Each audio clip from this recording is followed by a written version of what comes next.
ਸਤਿ ਸ਼੍ਰੀ ਅਕਾਲ ਜੀ। ਮੈਂ ਲਵਪ੍ਰੀਤ ਕੌਰ ਹਾਜ਼ਰਾਂ ਸੀ ਪਰਵਿੰਦਰ ਕੌਰ ਦੁਆਰਾ ਲਿਖੀ ਗਈ ਕਹਾਣੀ ਲੈ ਕੇ। ਆਓ ਆਪਾਂ ਸ਼ੁਰੂ ਕਰਦੇ ਹਾਂ।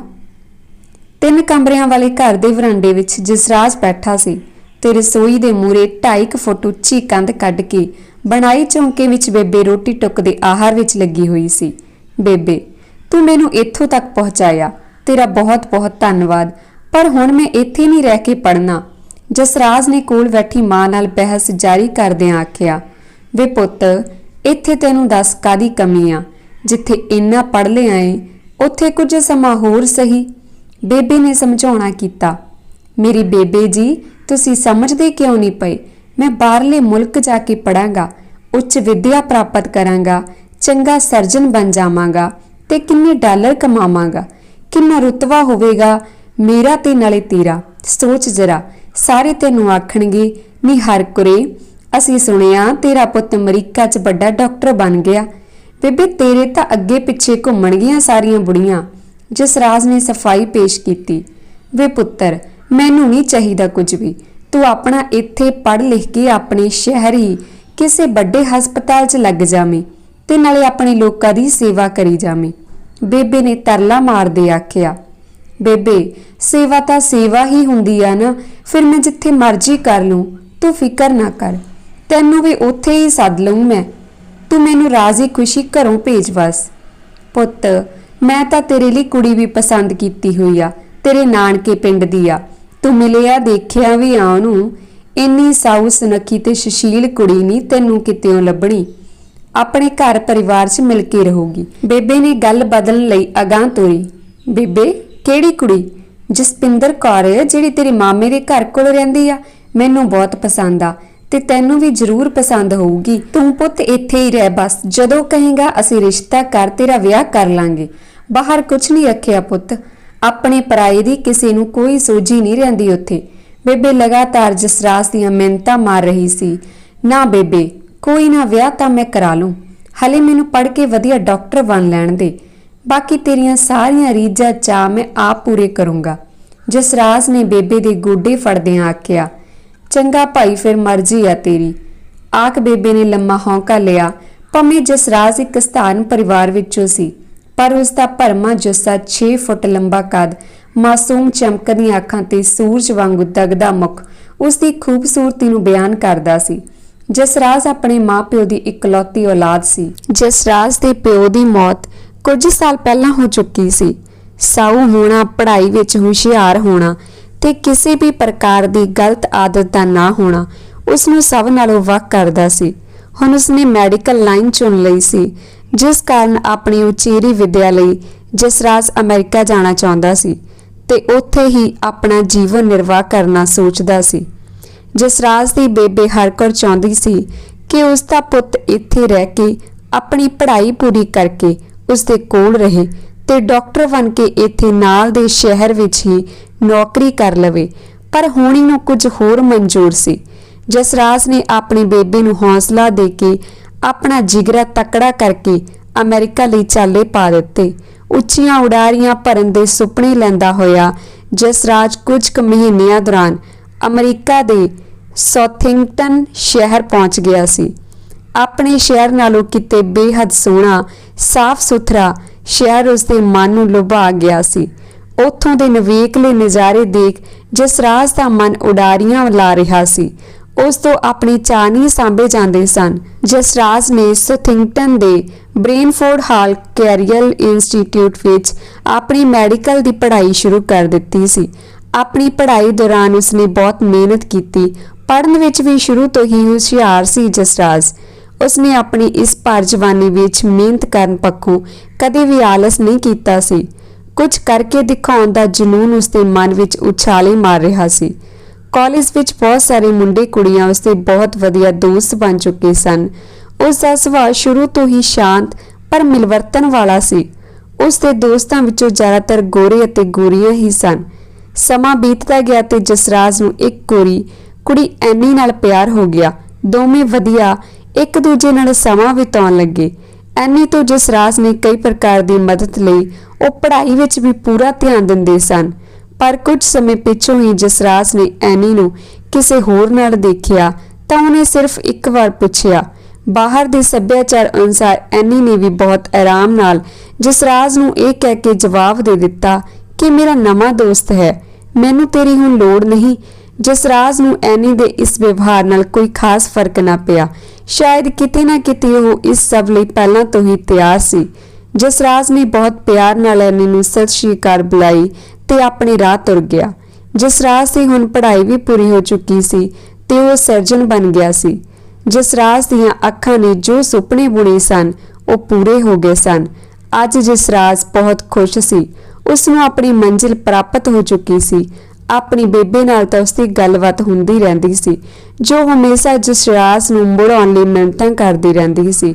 ਪਰ ਜਸਰਾਜ ਅਮਰੀਕਾ ਦੀ ਚੱਕਾਚੌਂਧ ਵਿੱਚ ਹੀ ਆਪਣੀ ਜ਼ਿੰਦਗੀ ਦਾ ਅਸਲ ਸਵਰਗ ਮੰਨ ਰਿਹਾ ਸੀ। ਦਿਨ ਬਹੁਤਿਆਂ ਤੋਂ ਹੋਏ ਨਾ ਦੀਦਾਰ ਪੁੱਤ ਦੇ, ਚਿੱਤ ਮਾਂ ਦਾ ਨਾ ਹੁਣ ਜਹਾਨ ਵਿੱਚ ਲੱਗਦਾ। ਜਸਰਾਜ ਇੱਕ ਦਿਨ ਹਸਪਤਾਲ ਵਿੱਚ ਆਪਣੀ ਸੇਵਾ ਨਿਭਾ ਰਿਹਾ ਸੀ।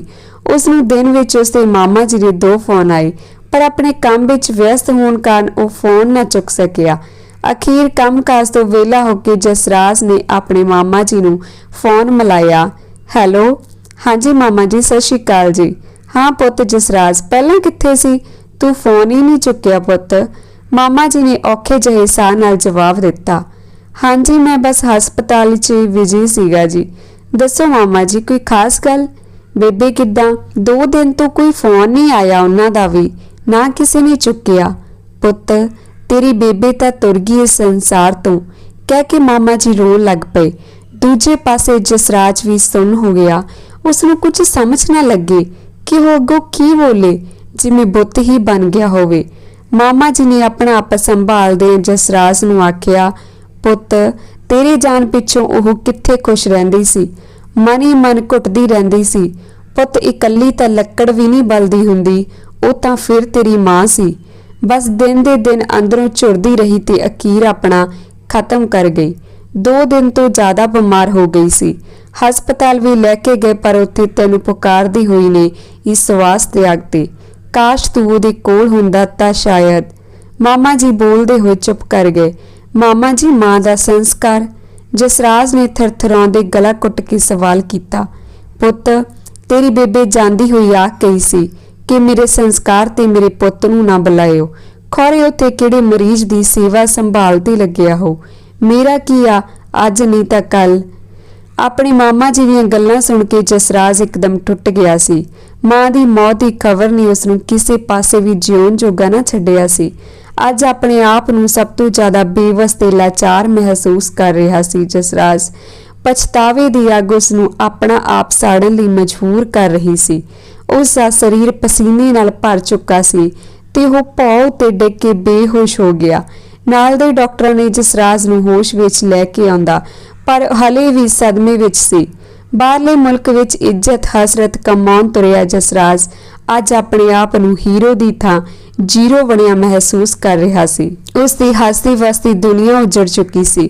ਅੱਜ ਉਸ ਨੂੰ ਪਹਿਲੀ ਵਾਰ ਅਹਿਸਾਸ ਹੋਇਆ ਸੀ ਕਿ ਮਾਂ ਆਪਣੇ ਜਿਗਰ ਦੀ ਟੋਟੀ ਨੂੰ ਕਿਉਂ ਨਹੀਂ ਸੀ ਦੂਰ ਕਰਨਾ ਚਾਹੁੰਦੀ, ਪਰ ਉਸ ਦੀ ਮਾਂ ਦੀ ਇਕੱਲਤਾ ਉਸ ਦਾ ਅੰਦਰ ਖਾ ਗਈ। ਅੱਜ ਜਸਰਾਜ ਦੀ ਮਾਂ ਦੁਨੀਆ ਤੋਂ ਤੁਰ ਗਈ ਸੀ ਤੇ ਜੋ ਦੁੱਖ ਉਸ ਦੀ ਮਾਂ ਨੇ ਉਸ ਤੋਂ ਬਿਨਾਂ ਭੋਗਿਆ, ਉਸ ਦਾ ਜਸਰਾਜ ਨੂੰ ਅੱਜ ਪੂਰਨ ਤੌਰ ਤੇ ਅਹਿਸਾਸ ਹੋ ਰਿਹਾ ਸੀ।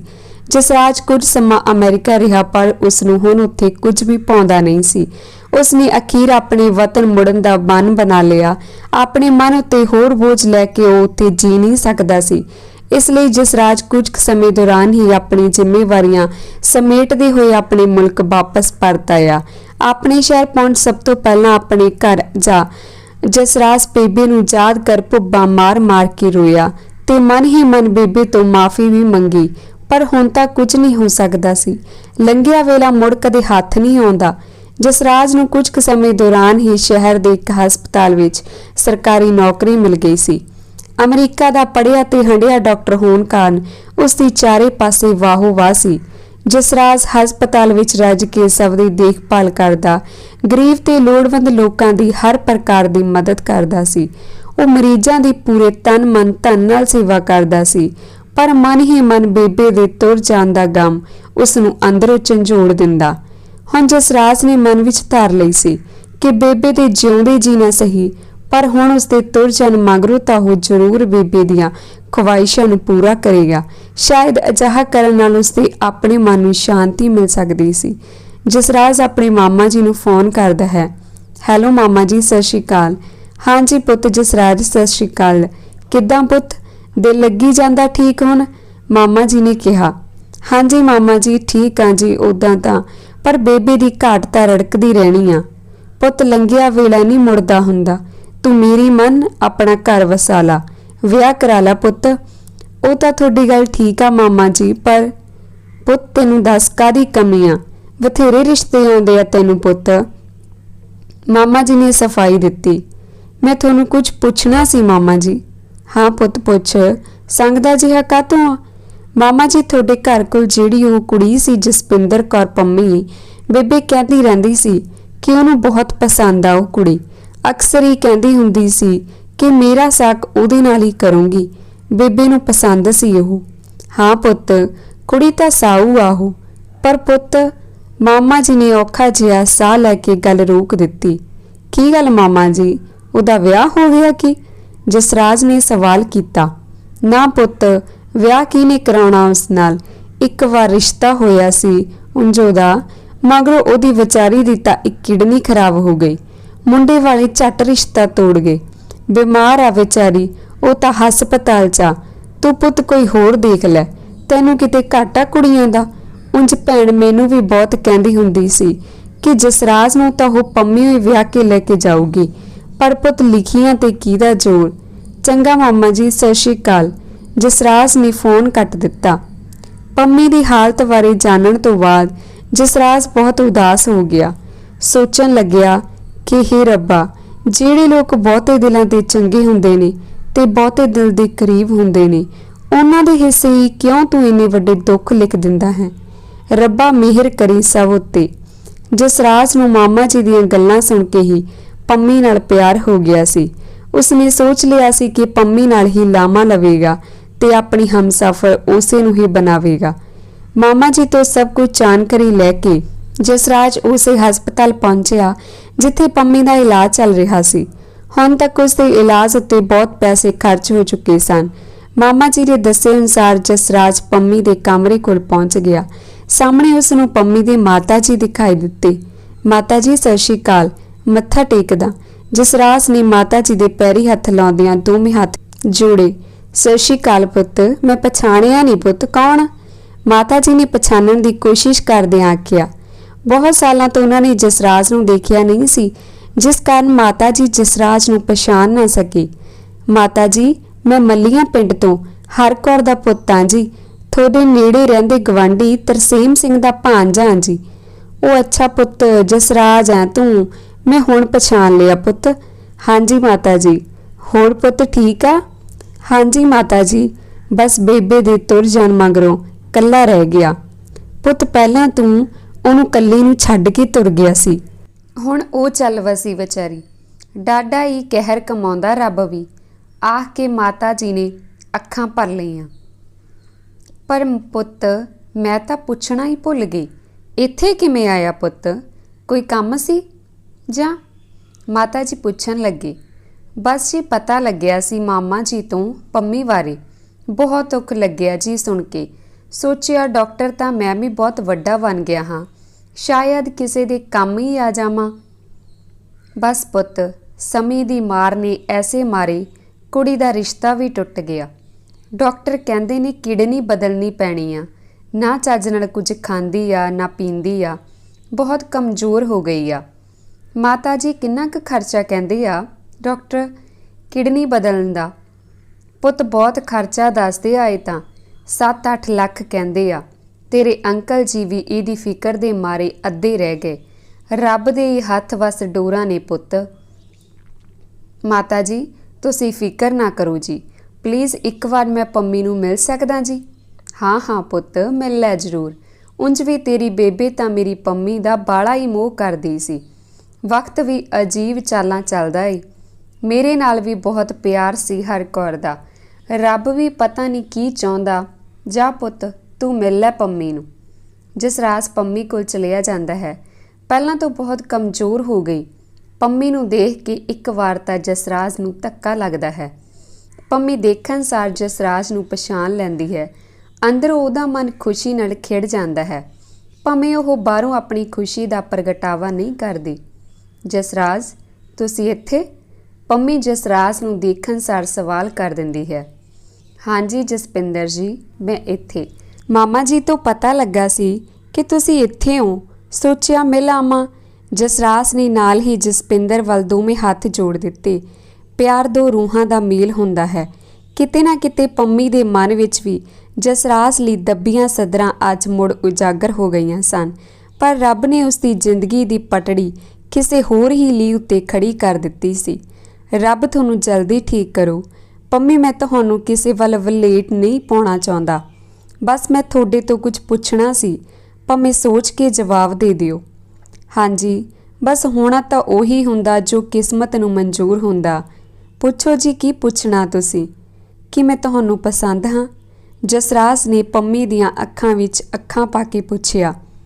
ਪੰਮੀ ਨੂੰ ਕੁਝ ਸਮਝ ਨਾ ਲੱਗੀ ਕਿ ਉਹ ਕੀ ਜਵਾਬ ਦੇਵੇ, ਪਰ ਉਸਨੇ ਨਾਲ ਹੀ ਮਨ ਕਠੋਰ ਕਰਕੇ ਬੋਲਣਾ ਸ਼ੁਰੂ ਕਰ ਦਿੱਤਾ। ਸੱਚ ਦੱਸਾਂ, ਪਸੰਦ ਤਾਂ ਮੈਂ ਤੁਹਾਨੂੰ ਬਹੁਤ ਕਰਦੀ ਹਾਂ, ਬਹੁਤ ਪਹਿਲਾਂ ਤੋਂ ਕਰਦੀ ਸੀ, ਪਰ ਕਦੇ ਕਿਸੇ ਨੂੰ ਦੱਸ ਨਾ ਸਕੀ। ਪਰ ਹੁਣ ਇਸ ਸਭ ਦਾ ਕੀ ਫਾਇਦਾ ਜਸਰਾਜ? ਤੁਸੀਂ ਇਹ ਸਭ ਕਿਉਂ ਹੁਣ ਮੈਨੂੰ ਪੁੱਛ ਰਹੇ ਹੋ? ਪਤਾ ਨਹੀਂ ਮੈਂ ਹੋਰ ਕਿੰਨਾ ਕੁ ਸਮਾਂ ਜੀਣਾ। ਮੇਰਾ ਤਾਂ ਸਾਕ ਵੀ ਹੋ ਕੇ ਟੁੱਟ ਗਿਆ। ਇੰਨਾ ਕਿ ਪੰਮੀ ਦੇ ਹੰਝੂ ਨਿਕਲ ਆਉਂਦੇ ਹਨ। ਪੰਮੀ, ਸਾਕ ਉਹਨਾਂ ਨੇ ਤੋੜਿਆ, ਟੁੱਟਿਆ ਨਹੀਂ ਆ। ਚੰਗਾ ਹੋਇਆ ਸਮੇਂ ਦੇ ਰਹਿੰਦਿਆਂ ਉਹਨਾਂ ਵੀ ਆਪਣੀ ਔਕਾਤ ਦਿਖਾ ਦਿੱਤੀ। ਪਰ ਮੈਂ ਤੇਰੇ ਨਾਲ ਸਾਰੀ ਜ਼ਿੰਦਗੀ ਬਿਤਾਉਣੀ ਆ। ਸੋਹਣੀ ਤਾਂ ਤੂੰ ਮੈਨੂੰ ਬਹੁਤ ਲੱਗਦੀ ਸੀ, ਪਰ ਮਨ 'ਚ ਕਦੇ ਤੇਰੇ ਨਾਲ ਵਿਆਹ ਕਰਾਉਣ ਦਾ ਖਿਆਲ ਹੀ ਨਹੀਂ ਸੀ ਆਇਆ। ਬਸ ਬੇਬੇ ਇਹ ਕਹਿੰਦੀ ਹੀ ਤੁਰ ਗਈ ਕਿ ਮੈਂ ਤਾਂ ਜਸਪਿੰਦਰ ਨੂੰ ਹੀ ਆਪਣੇ ਸੁੰਨੇ ਵਿਹੜੇ ਦੀ ਰੌਣਕ ਬਣਾਉਣਾ। ਬਸ ਮੈਂ ਆਪਣੇ ਭਵਿੱਖ ਨੂੰ ਪਹਿਲਾਂ ਵਧੀਆ ਬਣਾਉਣਾ ਚਾਹੁੰਦਾ ਸੀ। ਹੁਣ ਮੈਂ ਇੱਥੇ ਹੀ ਰਹਾਂਗਾ, ਪਰ ਮੈਂ ਕਿਸੇ ਦੀ ਜ਼ਿੰਦਗੀ ਬਰਬਾਦ ਨਹੀਂ ਕਰ ਸਕਦੀ। ਹੁਣ ਕੀ ਪਤਾ ਮੇਰੇ ਸਾਹਾਂ ਦਾ। ਤੂੰ ਮੈਨੂੰ ਇੰਨਾ ਦੱਸ ਕਿ ਵਿਆਹ ਕਰਵਾਏਂਗੀ ਮੇਰੇ ਨਾਲ? ਹੱਥ ਫੜੇਂਗੀ ਮੇਰਾ? ਮੈਂ ਕਿਸੇ ਹੋਰ ਨਾਲ ਨਹੀਂ ਵਿਆਹ ਕਰਵਾਉਣਾ। ਜੇ ਤੇਰਾ ਮਨ ਮੰਨਦਾ ਤਾਂ ਦੱਸ, ਘਬਰਾਉਣ ਦੀ ਲੋੜ ਨਹੀਂ। ਤੇਰੇ ਘਰਦਿਆਂ ਵੱਲੋਂ ਪੱਕੀ ਹਾਂ ਹੋਣੀ ਆ। ਭਰੋਸਾ ਰੱਖ ਮੇਰੇ ਤੇ। ਕਮਲੀਏ, ਇਸ ਡਾਕਟਰ ਨੇ ਤੈਨੂੰ ਠੀਕ ਕਰ ਦੇਣਾ। ਬਸ ਰੱਬ ਕੋਲ ਅਰਦਾਸ ਕਰੀ। ਜਸਰਾਜ ਦੇ ਇੰਨਾ ਦਿਲਾਸਾ ਦੇਣ ਤੇ ਪੰਮੀ ਮੁਸਕਰਾਉਂਦੀ ਹੋਈ ਹਾਂ 'ਚ ਸਿਰ ਹਿਲਾ ਦਿੰਦੀ ਹੈ। ਬਾਹਰ ਆ ਕੇ ਜਸਰਾਜ ਪੰਮੀ ਦੀ ਮਾਤਾ ਜੀ ਨਾਲ ਪੰਮੀ ਦੀ ਸਿਹਤ ਬਾਰੇ ਗੱਲਬਾਤ ਕਰਕੇ ਡਾਕਟਰ ਤੋਂ ਪੰਮੀ ਦੇ ਇਲਾਜ ਦੀ ਸਾਰੀ ਜਾਣਕਾਰੀ ਲੈਂਦਾ ਹੈ। ਉਹ ਡਾਕਟਰ ਨੂੰ ਨਿੱਜੀ ਤੌਰ ਉੱਤੇ ਮਿਲ ਕੇ ਪੰਮੀ ਨੂੰ ਆਪਣੀ ਕਿਡਨੀ ਦੇਣ ਬਾਰੇ ਦੱਸ ਦਿੰਦਾ ਹੈ। ਡਾਕਟਰ, ਪਲੀਜ਼ ਤੁਸੀਂ ਮਾਤਾ ਜੀ ਹੁਣਾਂ ਨੂੰ ਨਾ ਦੱਸਿਓ ਕਿ ਮੈਂ ਕਿਡਨੀ ਦੇ ਰਿਹਾ ਹਾਂ। ਮੈਂ ਨਹੀਂ ਚਾਹੁੰਦਾ ਉਹ ਸਾਰੀ ਉਮਰ ਮੈਨੂੰ ਆਪਣਾ ਅਹਿਸਾਨਮੰਦ ਮੰਨ ਕੇ ਜਿਉਣ। ਜਦੋਂ ਉਹ ਤੁਹਾਨੂੰ ਕਿਡਨੀ ਬਦਲੇ ਮੰਗੇ ਜਾਣ ਵਾਲੇ ਪੈਸਿਆਂ ਬਾਰੇ ਪੁੱਛਣ ਤਾਂ ਕਹਿ ਦਿਓ ਕੋਈ ਦਾਨ ਕਰ ਗਿਆ।